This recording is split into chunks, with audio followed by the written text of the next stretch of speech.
All right, welcome to this week's Q&A Thursday.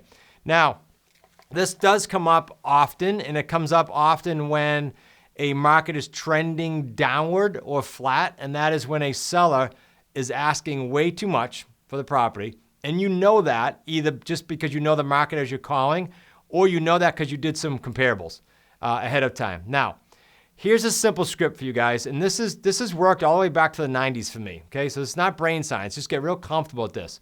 Always, always, always sort of put the onus back on the seller and make sure, and I'll explain what that means in a minute, and make sure that they know that the appraisals is not an opinion. Like comps and appraisals, it's not opinion. It's fact out in the marketplace.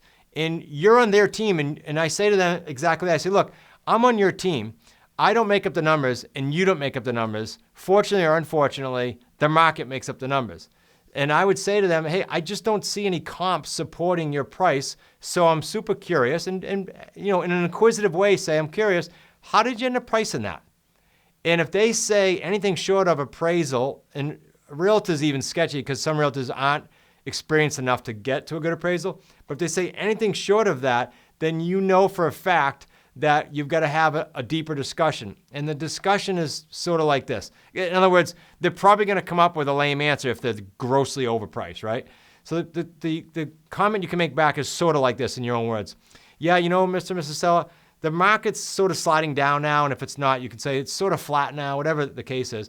And if you end up selling today, you luck out, you end up selling for this high price that I can't find comps for because someone either doesn't care or know enough about the price, or they just fell in love with your house. If they're financing it, if they don't have cash, which is a needle in a haystack, they're financing your house, it's going to die. The deal's going to fall apart. They call that a fractured closing. You're gonna have a fractured closing because an appraiser needs solid comps within 6 months of sold properties. Forget what you see in the market and what your neighbor is gonna sell for, it doesn't matter. Solid sold comps. Then what happens is you put your house in agreement. Takes 40, 45 days, maybe 60 nowadays, and the deal dies. You just wasted an entire process, sometimes 45 days to 6 months.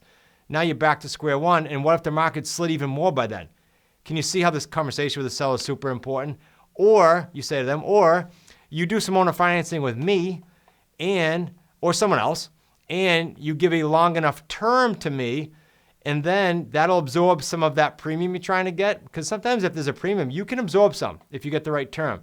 And then you say to them, so I'm basically the only buyer probably willing to overpay for this house. Now, let me tell you guys this as an investor, so you're clear. When you hear this from a seller, please know this.